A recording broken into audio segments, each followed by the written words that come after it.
Hello, I'm Lindsay from Happy Hour Stitches. Thank you so much for joining me today as I show you how to make these adorable Easter egg placemats from Happy Hour Stitches. So, these make great place settings for your Easter gathering. They would be a perfect centerpiece. They also look nice on side tables for decorations.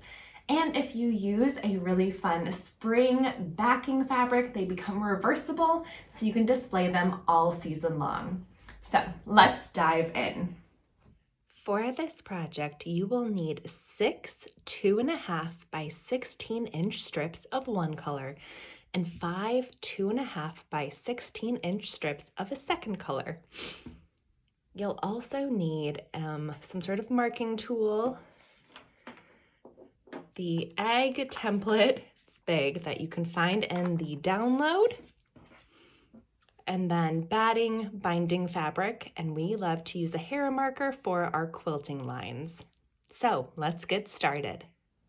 Click the link in the video description to download this free pattern for the placemats, which also includes the materials list you'll need and the template for the Easter egg shape. So let's get sewing.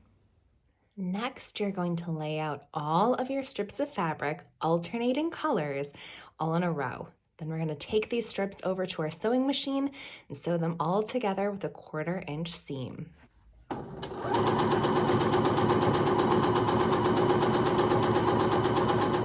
Here's what it looks like after all of our strips are sewn together. I pressed everything to one color, so I pressed everything to the blue. It doesn't matter which color you choose, but pick one of the colors and press your seams in that direction. We have just made a strip set, is what it's called. So now we're going to subcut the strip set into more strips. So the first thing we have to do is square up one edge to get a straight line before we start subcutting.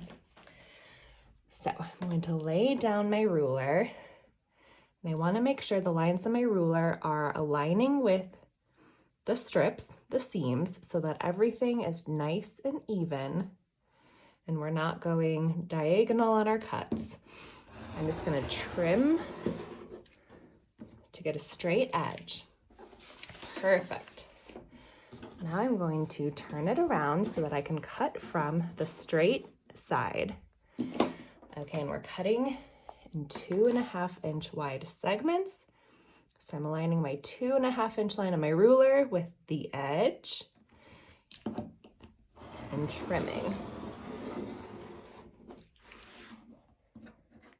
So you are going to keep cutting until you have 6 of these strip sets. Now we're going to take our 6 strip sets and we're going to arrange them in a row, and we're alternating each strip so that the colors form this little grid. And now we're going to sew these strips together using a 1/4 inch seam.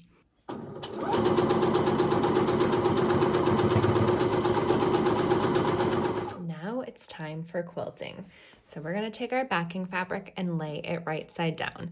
Now I wanted to show off this backing fabric a little because we're making Easter placemats, but I want these to be able to be displayed all season long. So I am choosing just a really bright, fun floral so that these become reversible placemats. So I have my backing fabric right side down. Now I'm going to put my batting down, and then I have my placemat top, that nice little grid, all nice and pressed, layering it. I'm going to mark it for quilting.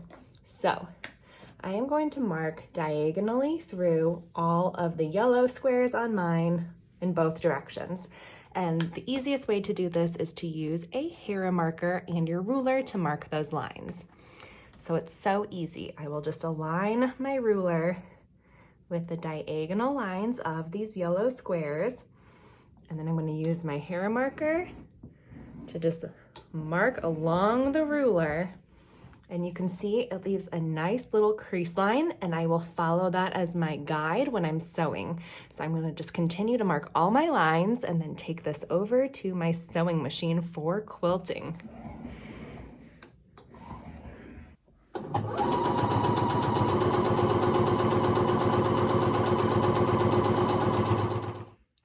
once everything is quilted, we are going to cut out our egg template. So you will download the egg template and make it from paper. It's a big template, so you'll need multiple pieces of paper. Then you're just going to center it on your quilted top, and then I use an air-soluble marker. You can use a water-soluble marker if you like too. I'm just gonna draw around the egg and use that as my cutting line so that I can cut out this egg shape. Okay, now we're just gonna cut it out on that drawn line.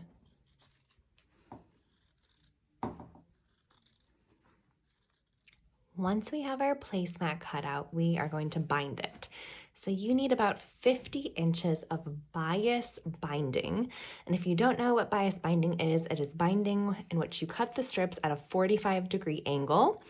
And what that does is it gives it a stretch because you're cutting it against the grain. So it stretches, it curves, and we need bias binding because this placemat is curved. So we need it to lay nice and flat and have a little stretch as we bind around these curves. So that is what you will need. And if you've never done bias binding before, we have a video I will link to in the video description where we show how to make it. Thank you so much for joining me today as we made these cute Easter egg placemats. I hope you enjoy sewing them. Hop to it.